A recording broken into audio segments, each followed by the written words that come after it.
Irmãos, nós vamos estudar a palavra de Deus agora, onde nós teremos a exposição da Escritura no livro de Apocalipse, no capítulo 3. Quero convidar os irmãos a abrir a palavra do Senhor ali.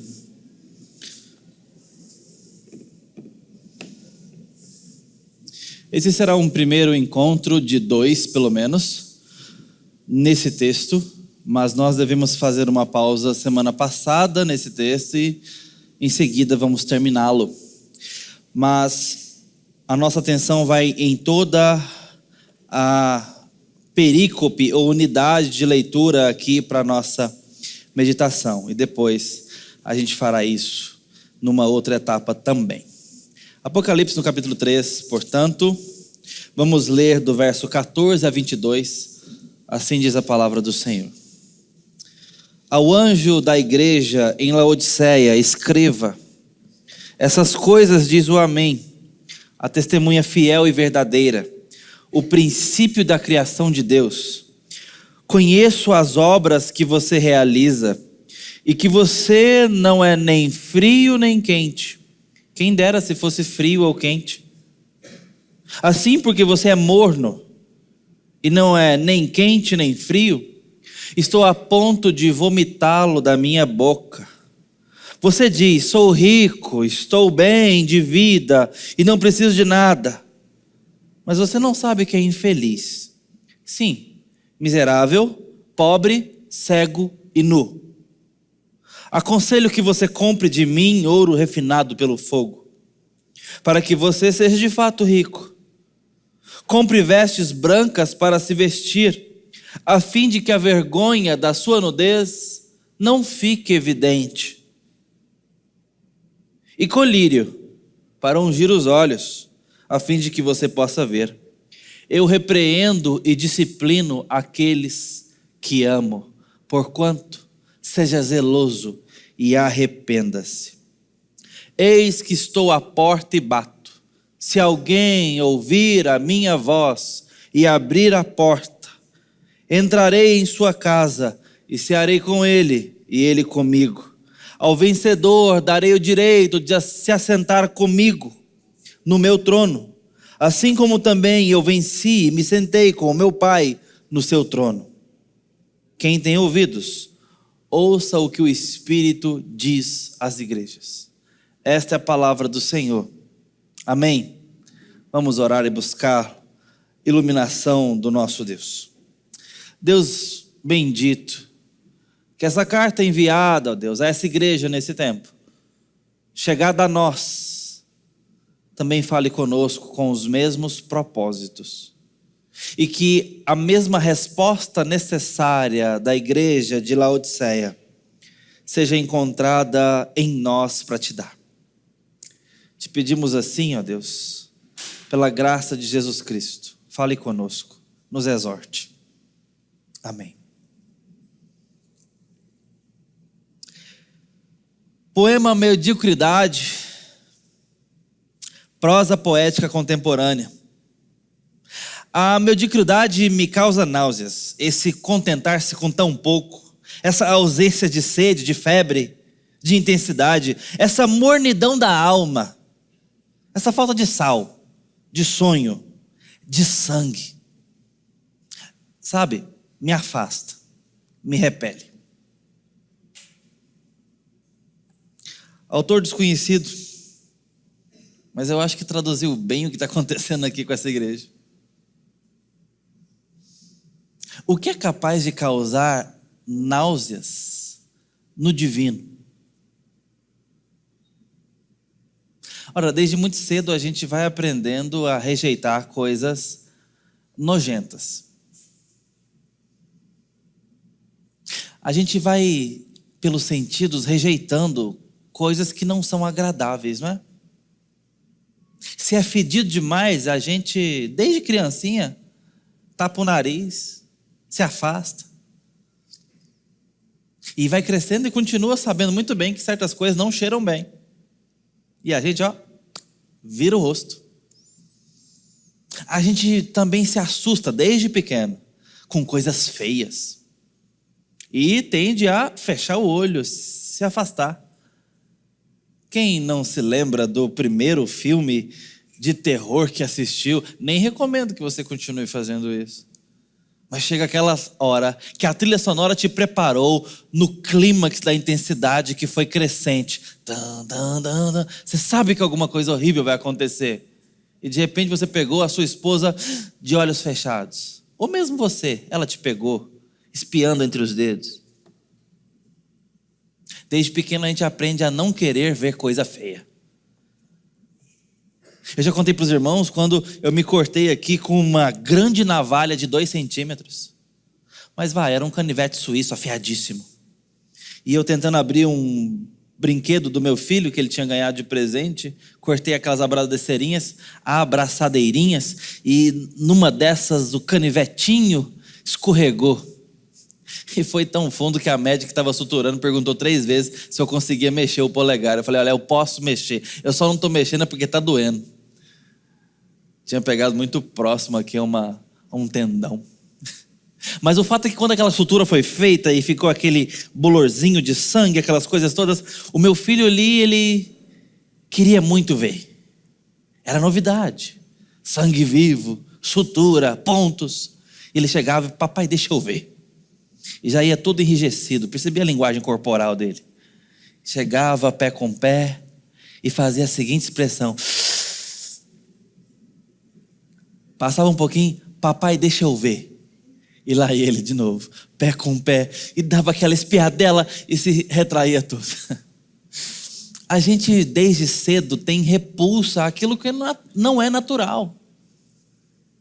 Tem gente que diz ter gosto nessas coisas, não se importa. Médico, por exemplo, vai ganhando alguma insensibilidade com algumas coisas, né? Já viu ortopedista trabalhando?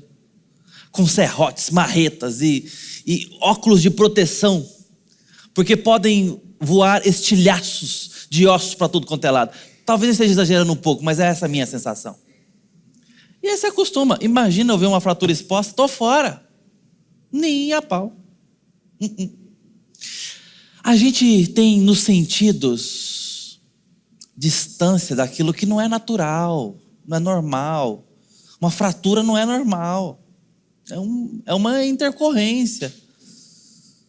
As coisas que se apodrecem cheiram mal. A putrefação é indesejada. A gente se afasta, se repele do que é ruim ao tato, do que fere, do que machuca, do que mal cheira, do que é horrendo aos olhos. E os sentidos todos se afastam daquilo que nos causam nojo. Por qualquer razão. Daquilo que não está bom. Mas não são só os sentidos que sofrem com aquilo que é repugnante. Quem dera se fosse. Só a ordem da matéria e aos sentidos. A gente vai crescendo. A vida vai se tornando mais complexa. E nós vamos vendo que tem coisas horrendas que nos causam repulsa, asco, que nos enoja. Que são invisíveis, que não se percebem pelo sentido. É a falta de caráter, é a primeira traição, a primeira noção de maledicência, a primeira decepção, a segunda, a terceira, a incontável insistência e persistência da vida de nos mostrar que pessoas podem ser ruins, que podem falar nas nossas costas, que podem nos apunhalar. E a gente vai percebendo que existe maldade no mundo, existe frieza, existe indiferença, existe crueldade. A gente vai nos livros de história e vê certas mazelas se repetirem e se repetirem. E isso nos causa nojo, nos causa distância, antipatia. O contrário de empatia. Nos causam certas barreiras. Não é? A gente vai vendo que aquilo que nos enauseia é muito mais complexo do que apenas o mau cheiro que chega ao olfato. Há certas coisas horripilantes na vida que são de ordem moral, que são de ordem do caráter, da confiança. E nós vamos ficando enebriados e queremos distância. Lixo que é causado, que é guardado debaixo do tapete, que é escondido em armários, guardado no coração, escondido na alma, causa um nojo. Bom, esse papel é nosso diante de um Deus santo, infelizmente. Porque ele está falando com a igreja aqui, dizendo: vocês estão me causando náuseas. Eu estou a ponto de vomitá-los da minha boca. Por que isso estava acontecendo? Eu quero mostrar o diagnóstico que Jesus faz. Essa é uma igreja que é povo de Deus. Então entenda isso em primeiro lugar. Nós não estamos falando aqui com o pecado vil do mundo ímpio que nunca conheceu o evangelho. Não, está falando da igreja, primeira coisa. Segunda coisa que você percebe aqui é que é uma igreja que a única da Ásia Menor, das 7 pelo menos, porque tem mais igreja aqui do que as 7 em Apocalipse. Mas dentre essas 7, Jesus escreve cartas para todas elas. Dentre elas, essa é a única que não recebe elogio. E a única boa opinião que tem para ela é a autoimagem. A única opinião boa que se tem acerca dessa igreja é a própria opinião.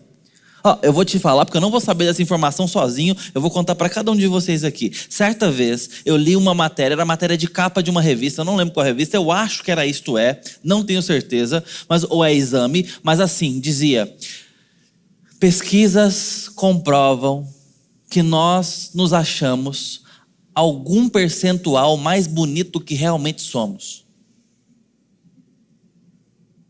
Você desconfiava disso? Alguém já te falou? Viu, Indião? Você é um pouquinho menos bonito do que você acha. E assim é conosco. Essa igreja tem uma autoimagem linda de si própria, mas ela não é tão bonita assim. E quem vai dizer é o próprio Jesus. Essa era uma igreja da cidade. Deixa eu falar um pouquinho de Laodiceia e depois eu volto para a igreja em Laodiceia. A igreja está numa cidade, e essa cidade é rica, é uma cidade muito desenvolvida. Olha, Laodiceia devia ser um bom lugar para visitar, para turistar. Ali você tem algumas coisas que chamam muita atenção no seu tempo. Nós estamos falando aqui do 1º século.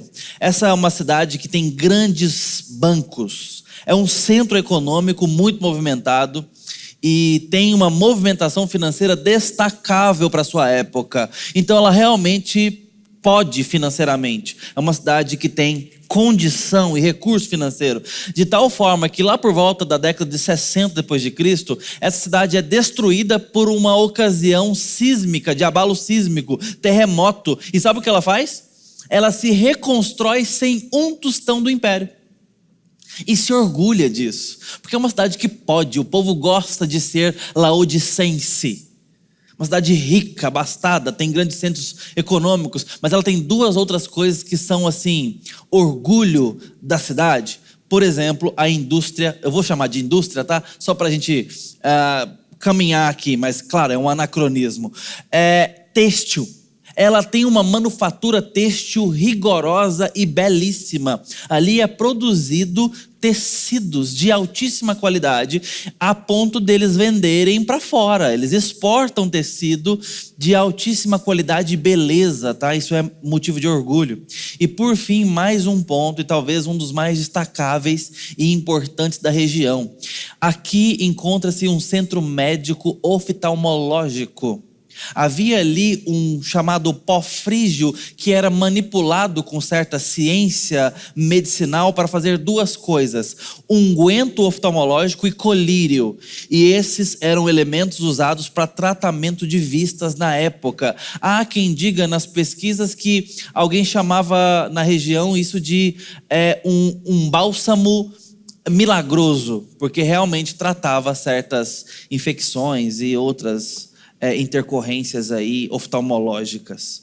Essas eram as 3 características principais desse local, dessa cidade tão abastada, tão rica e vibrante consigo mesma. Por isso que ela tinha, a igreja, uma visão de si próprio com muita, vamos dizer, com muito entusiasmo, com muita boa vontade para consigo, com muita exuberância acerca de si mesma. Essa era uma cidade rica, bonita, cheia de desenvolvimento, mas a igreja que estava ali era a cara da cidade. Essa era o que o pastor Tim Keller chamaria de uma igreja da cidade. Mas como seria uma igreja que não seja da cidade? Bom, uma igreja na cidade. Deixa eu falar como é que é uma igreja na cidade. Preste atenção nas preposições, são elas que vão nos guiar nesses minutos. Uma igreja na cidade é uma igreja que tem a cidade e tem a igreja. Ela é completamente diferente da cidade e não se mistura. É uma igreja que não tem ponto de contato com a sua vizinhança, com a sua cidade e nem está importando em ter. É uma igreja, permita-me, extraterrestre ali. Sua cultura é diferente, sua forma de pensar é diferente e não tem pontes, não tem porta aberta. Então, o de fora não entra, o de dentro não sai. É isso, é uma igreja na cidade. De tal forma que se alguém vai lá e tira essa igreja daquele bairro, não faz diferença nenhuma, porque ela era uma igreja não apenas diferente, mas estranha também, em relação ao local que Deus a colocou. Agora existe a igreja da cidade. A igreja da cidade é o oposto. É uma igreja à cara da cidade. Mas tão à cara que não dá para ver diferença entre a igreja e a cidade. Não dá para perceber distinção moral, intelectual, cultural. O que se pensa lá fora é o que se pensa aqui dentro. Então, essa é uma igreja da cidade. De tal forma que se tirar ela ali também não vai fazer diferença nenhuma, porque era mais do mesmo. Se você faz uma reunião de pais da escola, onde você é o único crente, você faz parte de uma igreja da cidade, você tem essa mentalidade. A criação de filhos ali não tem diferença entre você e aquele que não conhece a Jesus. Porque a sua forma de ser igreja é exatamente igual à forma do outro, que não conhece a Jesus, criar os filhos. Essa é uma mentalidade da cidade. E aí, em qual lado você está? Uma igreja na cidade, estranha, não tem ponto de contato, nem sentaria nessa rodinha dos pais ali para discutir a criação dos filhos? Ou você é uma igreja da cidade? Mistura, se acha que ser crente é isso mesmo, tem que misturar, não pode ter diferença, e o que o guru da internet fala é o que você pensa, e mistura isso com a Bíblia, e vai misturando, e de repente quando vê não tem diferença nenhuma. Bom, as duas são completamente indesejadas, do ponto de vista bíblico, irrepreensíveis. O que seria então uma forma correta de ser igreja em relação à cidade? Uma igreja para a cidade. A igreja que é para a cidade é uma igreja que sim, ela é distinta, ela é diferente, mas ela não é esquisita. Ela é diferente, mas ela tem portas abertas. Ela é diferente, ela tem princípios inegociáveis, ela tem um rumo, uma regra de fé e prática, ela tem sua própria visão das coisas. Ela é orientada e marcha ao som de um outro tambor que não o da cultura, mas ao mesmo tempo ela marcha nessa cultura e ela dialoga e ela leva a sua sabedoria e tem interesse de levar essa luz para o outro, para o de fora e convidar o de fora para conhecer essa sabedoria, sem jamais negociá-la, sem jamais abrir mão. É uma igreja que vai em direção e vai com tudo que é, mas entremeia, mas entra na cidade. Pertence à cidade, mas sem se misturar com ela. É uma igreja para a cidade. E nós entendemos que essa foi a dinâmica dos apóstolos ao enviar os discípulos, bem como a Cristo. Ser sal e luz para com as trevas, para com a carne que pode perecer. Ser sal para a preservação, para o tempero. Ser luz para as trevas. É uma igreja para a cidade. Laodiceia é uma igreja da cidade, ela tem a cara da cidade, ela se mistura com a cidade, ela tem completamente a mesma mentalidade. E essas características tão importantes da cidade, centro médico, o centro financeiro, a produção têxtil, são pontos em que os irmãos da igreja apresentam ter na sua mentalidade espiritual, porque são esses os pontos em que Cristo puxará para fazer um diagnóstico sobre aqueles irmãos. Mas tem um último ponto ainda, esse geográfico, que é muito sugestivo, a gente não pode deixar de fora. Você tem em Laodiceia, no meio de duas grandes cidades importantes, Colossos e Hierápolis. Agora eu quero falar sobre as águas. Afinal de contas, a gente vai falar sobre temperatura nesse texto todo, não é? Bom, Colossos tem uma coisa muito interessante. Talvez aqui por perto a gente tenha algo que me sugere o que era Colossos. As águas de Pirenópolis, ou de Corumbá, que é a mesma região. Já pôs o pé lá dentro? Dá para fazer crioterapia só de pôr os pezinhos dentro da água. Você que joga bola, que é corredor, que pratica um esporte, eu quero te convidar a ir ao nosso acampamento, que será no El Rancho, onde o belíssimo rio Corumbá passa ali à beira do refeitório, e coloque os seus pezinhos ali na água. Você sairá com o tornozelo um pouco menos inflamado, porque as águas são gélidas, trincando, como diria um bom goiano. Perdão, trincando, como diria um bom goiano. Fria. Ali em Pirenópolis, as cachoeiras são completamente geladas, não é? Bom, Colossos tinha águas completamente gélidas. E essas águas eram de tal forma assim que se fazia tratamentos terapêuticos ali com as suas águas. Curioso isso, né? Bom, e Hierápolis era o oposto. Tinha fonte termal. Já pensou? E estava relativamente próximo. Mas tinha água termal, como a gente tem aqui em Pirenópolis. Quem está no meio? Laodiceia. Adivinha como é que era a água de Laodiceia? Do jeitinho que a gente gosta. Morninha. Gostosinha. Bom para ser no ponto. Morna. Porque ali tinha escoamento. E essas eram as águas de Laodiceia. Eu estou mencionando isso porque é sugestivo demais. Aquela igreja é a cara do local que ela pertence. Até a sua temperatura espiritual combina com esse fato dessas águas. Mas Jesus vem fazer um diagnóstico porque Ele ama essa igreja. E Ele vem dizer que essa igreja tinha perdido seu vigor, seus valores, sua visão, suas vestimentas. Em primeiro lugar, Jesus identifica que aquela igreja perdeu vigor espiritual. Verso 15. Conheço as obras que você realiza. Você que não é frio nem quente. Quem dera se fosse frio ou quente. Jesus conhece as obras daquela igreja. E identifica naquela igreja uma mornidão. Você tem, por exemplo, lá em Lucas 24:32, um coração ardente. Olha a temperatura chegando aqui para falar sobre fervor, sobre paixão espiritual. Mas você também tem um coração frio, Mateus 24:12. É possível que a gente tenha um coração petrificado, frio, distante, incrédulo, insensível. Mas ali é alvo missionário, não é? Está frio, está distante, está endurecido. Vamos orar, vamos pregar, vamos confrontar. Aqui nós temos uma outra temperatura, que é um coração morno. Nem frio, nem crente. E essa temperatura é uma temperatura que deixa as coisas indesejáveis. Não é uma igreja que sofre perseguição, não é uma igreja alvo de crítica, não é uma igreja que vai estar na rota do Satanás. Deixa eu te contar uma história que está acontecendo numa igreja amiga aí, que eu não vou falar qual é não. Mas assim, essa igreja está fazendo um grande projeto. Muito bonito. E é uma igreja que tem uma história linda. Já há décadas, tá? De testemunho cristão. Uma igreja muito querida. Essa igreja está lançando os fundamentos de uma grande obra.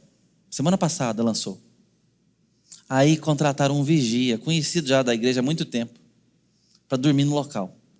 E sim, mais uma vez um pastor presbiteriano vai falar sobre demônio agora. Então, aperta os cintos aí que eu vou gastar alguns minutos nisso. Aí esse vigia está lá dormindo. E eu vou contar como se fosse do ponto de vista dele. Depois eu te conto como é que a gente ficou sabendo dessa história. Ele está dormindo e entra noite, sai noite. Ele está escutando uns barulhos lá fora da casinha ali de onde ele dorme. Um kitnet, na obra, tá? E tem uns arranhos na porta. Vou usar onomatopeias agora para ficar um pouco mais dramático, tá? Aquelas portas chanfradinhas de metal. Numa dessas noites ele falou, vou ter que olhar o que é. Pessoa muito simples. Abriu, uma coisa passou pelos pés dele. Gente, eu não estou brincando, embora eu ri muito com ele quando ele contou toda essa história pra gente recentemente. Mas é coisa séria, tá? Passou um negócio nas pernas dele. Falou, um cachorro, arranhou ali. Isso é pensando mais em milissegundos, tá? Porque ele estava muito assustado. E aí ele virou para trás para ver cadê esse cachorro. Algo agarrou o pescoço dele e as pernas. E ele, nesse susto, nessa coisa toda, apavorado, tentou e conseguiu socar o interruptor, o qual se quebrou, mas acendeu a luz. E não tinha mais nada nem ninguém ali. E ele foi solto. Obviamente, ele saiu daquele quarto com toda a educação e nunca mais voltou. Passou aquela noite na guarita, certamente sem dormir, e no outro dia chegou ali à igreja e falou o seguinte, estou voltando para o outro campo de trabalho, não falou nada do que estava acontecendo, por isso que eu falei que era da perspectiva dele, e voltou para o seu trabalho. O pessoal entendeu que ele não queria ficar lá mais por suas razões. Ele falou assim, eu ia falar isso para alguém? Quem ia acreditar em mim? Então ele decidiu não falar e foi embora para o outro campo de trabalho. A igreja então foi arrumar outro vigia. É agora que a coisa complica. Esse novo vigia vai trabalhar ali. Gente, estou falando isso aconteceu antes de ontem, tá? Tipo isso. Coisa fresquinha. Aí esse novo vigia está dormindo lá e começa a ter alguns sonhos a partir das 2 da manhã. Não se apega aos detalhes, não. Mas, de fato, alguns dias aconteceu isso depois das 2 da manhã e ele começou a sonhar com algumas movimentações. Sempre uma ou duas pessoas ali falando com ele de forma assustadora. Até que um desses dias ele acorda e escuta naquele cômodo a seguinte frase: é para você sair daqui. E o outro fala o seguinte: trabalhar pode, morar não. E aí o que acontece em seguida? Ele é agarrado nos braços e nos pés. Com toda a educação do mundo, ele se desvencilha daquela situação, sai dali para nunca mais voltar, mas ele bate na porta da igreja e fala o seguinte: olha, aconteceu isso, isso e isso, com todo respeito, acredite em mim. E claro que a gente foi atrás, a gente não, né? O pessoal foi atrás do antigo caseiro. Ou, você não quer voltar para trabalhar? Eu falei assim, de jeito nenhum. Por que não? Porque aconteceu isso, isso e isso. E aí juntaram-se as histórias extremamente idênticas. E aí, não sendo bobos, entendeu do que se tratava. Ali está tendo uma oposição espiritual para com o trabalho que está sendo realizado. Eu não estou te contando isso para você fazer teologia em cima de um caso ou de um caos. Não podemos fazer isso. Mas é para que você entenda que o diabo se interessará. Ele terá motivos para estar no caminho do evangelho. A parábola do semeador fala sobre as aves que são satânicas na sua semântica, no seu significado, que roubam as palavras ou as sementes que caem, a palavra na forma das sementes que caem à beira do caminho. Haverá interesse espiritual em que a palavra seja assaltada. Haverá interesse espiritual para que o evangelho não avance. Eu estou falando isso para dizer o seguinte: essa igreja não causa incômodo nas obras de Satanás. Essa igreja não afronta as portas do inferno, porque ela está acomodada. Ela é morna. Ela nem é alvo de missão, porque já foi alcançada, e nem está com Deus na sua lida de caminhada. Não é apegada ao evangelho, não tem paixão pela obra. Ela não sente saudade do Senhor e está longe há muito tempo. Essa igreja é uma igreja que não tem perseguição sobre ela. Agora deixa eu falar mais algumas coisas sobre essa igreja, pelo fato de que Jesus não diz. Ele teria censurado essa igreja como censurou outras por heresia. Essa igreja não é censurada por heresia, sabe por quê? Porque não tem.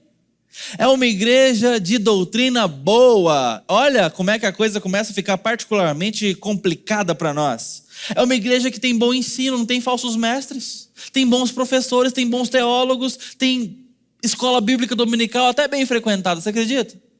Permita-me a reflexão. Mas é uma igreja também que não tem problema moral. Olha só, não encontramos aqui denúncia de imoralidade na igreja. Denúncia essa que Jesus faz abertamente desde o tempo de Paulo, por exemplo, e é confrontado, e a coisa é acirrada, assertiva.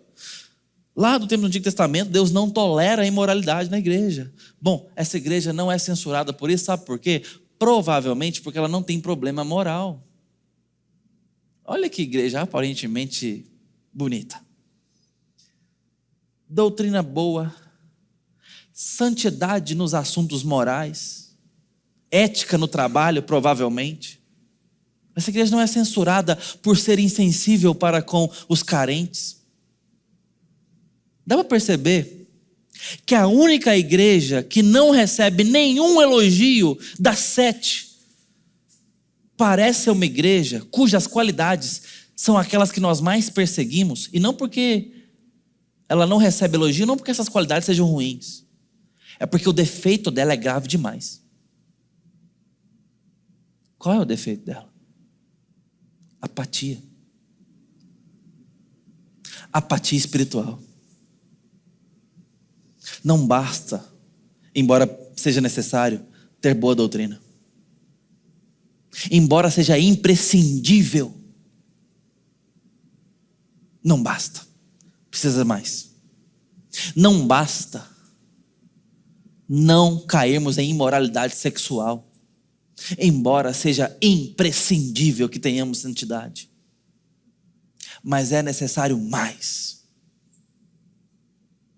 É preciso ter um coração ardente pelo Senhor.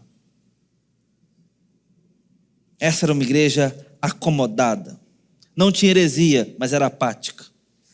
Não tinha imoralidade, mas era acomodada. Jonathan Edwards diz certa feita que precisamos ter luz na mente, mas fogo no coração. E de fato, talvez o cristianismo nos ensine desde os apóstolos que é isso. Nós precisamos ter a verdade de Deus como lógica em chamas.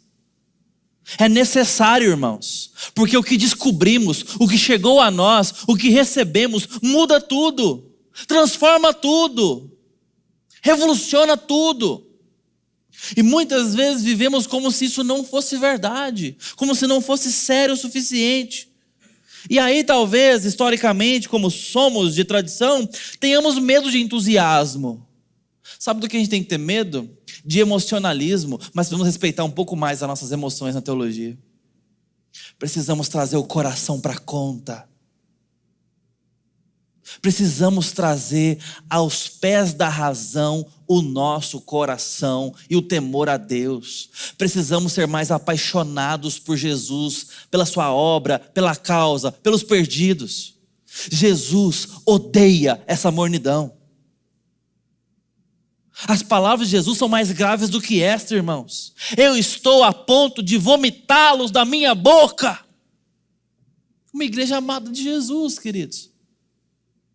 Dá para entender a seriedade disso. Uma igreja correta, uma igreja séria, uma igreja firme, mas apática. Uma igreja acomodada, uma igreja que se basta nas suas qualidades. Uma igreja que se admira.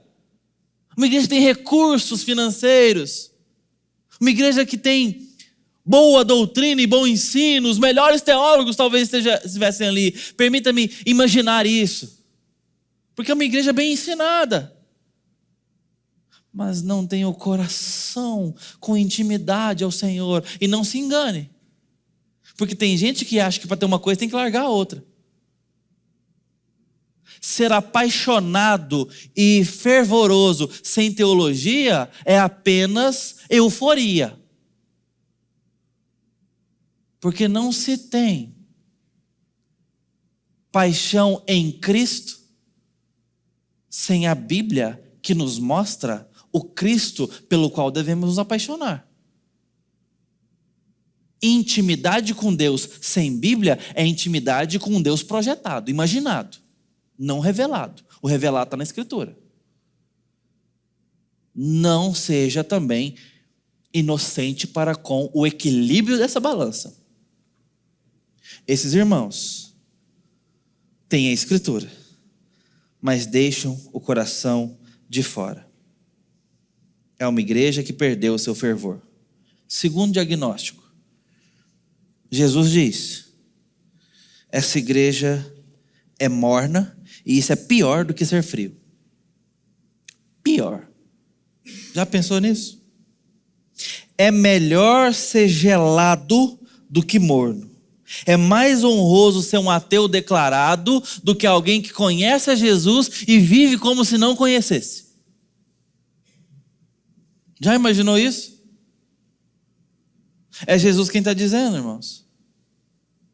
O tamanho da disfarçatez da nossa conduta, que uma vez alcançados pelo Evangelho, vivemos como se esse Evangelho não tivesse nos alcançado. A queixa de Jesus contra os fariseus, por exemplo, era a hipocrisia deles.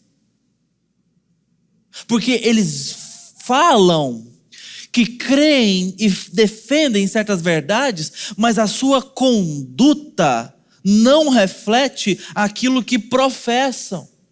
Há um divórcio entre teoria e prática. E Jesus leva isso muito a sério. Alguém que nunca fez uma profissão de fé é muito mais fácil de ser ajudado do que alguém que seguiu todo o rito, está na igreja domingo após domingo e tem um coração esfriado, morno, acomodado. A gente acha que está tudo bem. A própria pessoa acha que está tudo bem. Todo mundo acha que está tudo bem e segue o bonde. E está andando longe do Senhor. Está vivendo como se Jesus não fosse real, não fosse quem é. Uma pessoa morna é aquela que tem um contraste entre o que crê e o que faz. Não tem profundidade e paixão pelo Senhor, pela obra, pelo serviço. Talvez você se contente e eu seja tentado também a me contentar com o rito. Irmãos, para pastores isso é tão perigoso, mas eu imagino que para você também. Hoje é o primeiro domingo do mês, a igreja está levemente mais cheia. Eu não espero que você tenha vindo nesse domingo porque teve ceia. E nos outros domingos você não se importa tanto. Eu quero te dizer que você está aqui candidato fortíssimo à condição espiritual do laodicense. Porque você se acomodou com o rito. E acha que deve de tempo em tempo comparecer. Mas volta para sua casa na segunda-feira e vive como se isso não fosse real. Como se a cruz de Cristo não importasse. Como se os seus pecados não fossem horrendos para com Deus. Quem dera se você fosse ateu e agora alvo de evangelização. Porque aí, talvez um crente perto de você iria orar mais por você. Iria pregar a palavra para você. Talvez ainda houvesse esperança de você estar diante de uma programação evangelística e receber um impacto evangelístico no seu coração. Mas você já recebeu a Cristo. Você já professou a sua fé. Você já é crente velho. Não se preocuparão com você como se fosse um não alcançado. E Jesus diz, é pior a sua condição. Terceiro diagnóstico. Jesus identifica que a autoconfiança daquela igreja era absolutamente falsa. Verso 17 diz assim: você diz, eu sou rico, estou bem de vida e não preciso de nada. Mas você não sabe que é infeliz, sim, miserável, pobre, cego e nu. Há uma tragédia aqui do auto-engano. Laodiceia se considerava rica e Jesus diz, é pobre. Sardes se considerava viva, mas Jesus diz, está morta. Esmirna se considerava pobre, mas Jesus diz, é rica.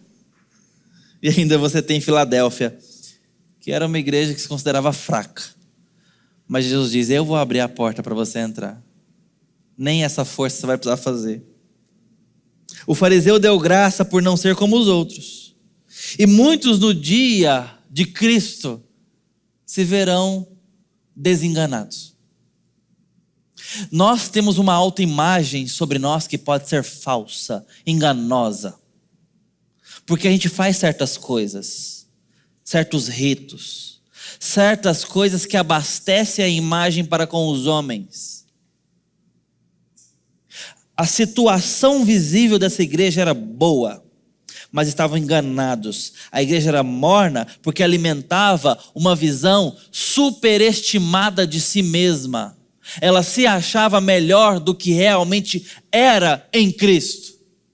Ela não tinha intimidade com Jesus, mas diz, eu não preciso de mais nada. Daqui os irmãos vão entender por que alguns problemas chegam na nossa vida. Porque a gente precisa, na escola da tempestade, nas aulas do deserto, entender que precisamos do Senhor. Tem mais uma tragédia aqui. A tragédia da autossatisfação. Não preciso de coisa alguma. Essa era uma igreja que não se entendia carente de Cristo. Amava o dinheiro provavelmente. Porque o não precisar de nada aqui tem muito a ver com os confortos da vida. Deixa eu te falar mais uma vez a parábola do semeador, porque tem uma semente que caiu entre espinhos. E diz que os espinhos, uma vez que a palavra fecundou e germinou, ela foi sufocada pelos espinhos. Aí Jesus explica o que são os espinhos na sua interpretação. Cuidados do mundo e fascinação das riquezas. Olha, que perigoso.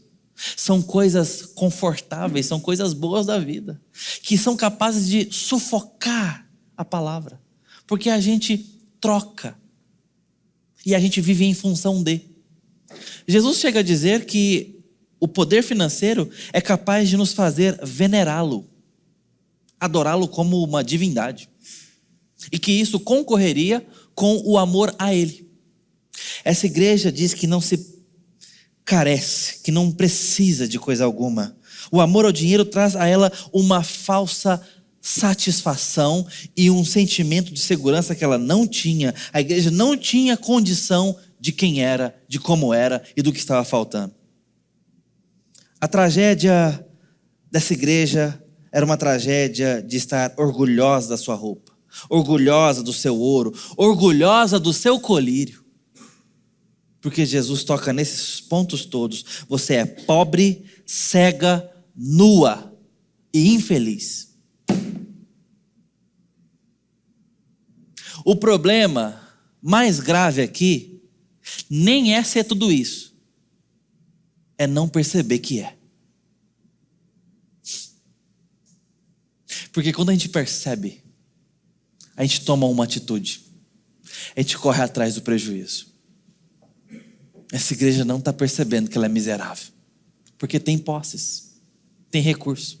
Essa igreja não está percebendo que ela está nua na sua dignidade, porque ela está bem vestida. Essa igreja não está percebendo que espiritualmente ela é cega.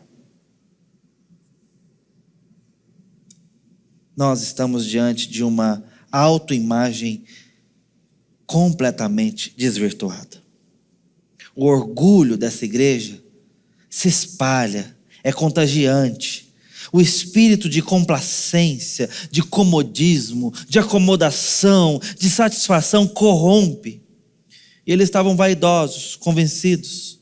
Estavam achando que estavam indo muito bem, mas Cristo os acusa de mendigice. São mendigos, nus, indignos, apesar dos seus bancos, apesar dos seus colírios, apesar de suas fábricas de tecidos exuberantes. São mendigos porque não tem como comprar presença, perdão, dignidade. São nus porque não tem roupa para se apresentar a Deus e ter intimidade com o Espírito Santo. São cegos porque não conseguem enxergar a infelicidade espiritual que se encontram. E por fim, Em quarto lugar, Jesus revela um diagnóstico de mornidão que lhe causa náuseas. Esse contexto vaidoso, morno, apático, causa nojo no santo de Israel. Náuseas repugnantes. Porque Jesus está dizendo que está a ponto de pôr para fora da boca. Vontade de tirar da boca.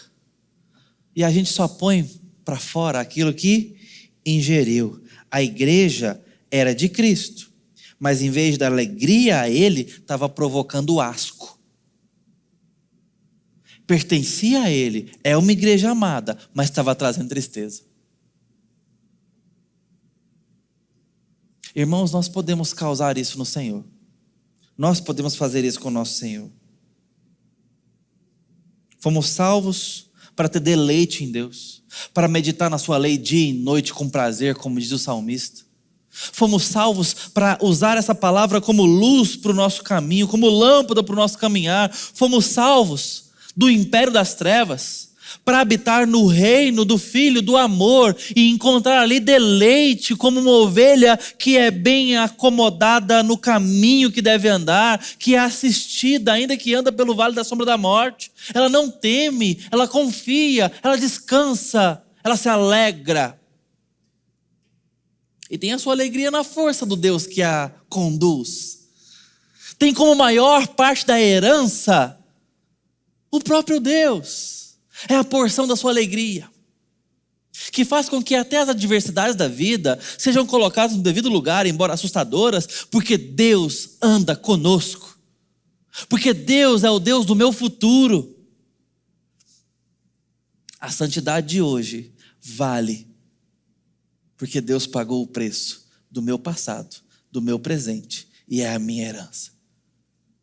A Ele vale, pelo que foi feito, vale a minha santidade, o meu esforço, a minha renúncia, a minha paixão, os meus dias, o meu tempo, meus dons, o meu talento. Vale levar todo o pensamento cativo à obediência dEle. Mas quando perdemos a paixão, o fervor, o entusiasmo, quando perdemos a intimidade, a alegria da presença de Deus, nós causamos repulsa no Senhor. Nós testamos o Senhor e Cristo repudia aquela ligação fria, nominal, superficial. Como está a sua temperatura com Deus? Como está a sua paixão com o Senhor Jesus? A forma como você tem lidado com o seu pecado vai dizer muito sobre isso. A forma como você tem lidado com a obra do Senhor vai dizer muito sobre isso. E vou dizer mais. Você pode alcançar bom êxito nessas coisas e ainda assim se encontrar frio, sem gosto pelo Senhor, sem fome por Deus, sem anseio. Nós ficamos irritados com fome. Nós ficamos com dor de cabeça quando estamos famintos. Nós ficamos insuportáveis quando estamos com abstinência. Sabe por quê? Porque nós fomos feitos para sermos nutridos. E tudo em nós anseia por alimento. Parece que não temos tido apetite para com Deus, porque não estamos ansiosos, irritados, tremendo por falta de oração, por falta de intimidade com Ele. As ovelhas do Senhor ouvem a sua voz e o reconhecem. Eu quero um dia chegar à presença de Jesus e reconhecer a voz dele, porque agora os meus olhos veem alguém que eu escutei. Eu peço a Deus que faça isso pela minha vida. E que me afaste da mornidão. Que me afaste do acostumar-me com o sagrado. Eu preciso ter medo de me queimar. Mas ao mesmo tempo, abraçar o fogo que Deus é. Mas eu não posso me acostumar. Eu peço a Deus que traga despertamento para nós, profundidade para a nossa congregação, traga avivamento para o nosso coração, que aumente a nossa temperatura, irmãos. Preocupe-se com isso na sua vida, e essa igreja será mais quente, será mais fervorosa, mais poderosa diante dos homens, para a glória do Senhor, porque anda com o Deus vivo. Que Deus nos desperte para isso. Vamos orar.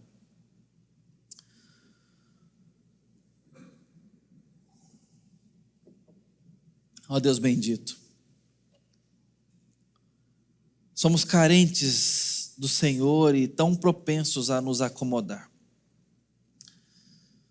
Mas eu ouso te pedir por arrependimento,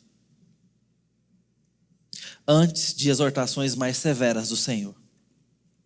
Eu ouso te pedir por avivamento, sabendo que isso pode nos custar muito. Mas, sobretudo, não nos deixe acomodados e mornos, papai. O sangue que foi derramado é muito precioso para isso. Dá-nos intimidade com o Senhor, renova o nosso primeiro amor, dá-nos paixão por Ti, em Cristo, pela Tua palavra que te revela, pelo Teu Espírito Santo que intercede por nós, pelas almas perdidas, pela obra, pelo serviço, pelo corpo, pelo Teu nome. Aumenta-nos o zelo, Pai, a santidade, a devoção, o temor. Te pedimos assim, Senhor, certos de que tal oração é orientada pela Tua palavra. Ajuda-nos a receber essa resposta. No nome de Jesus, o nosso Salvador. Amém.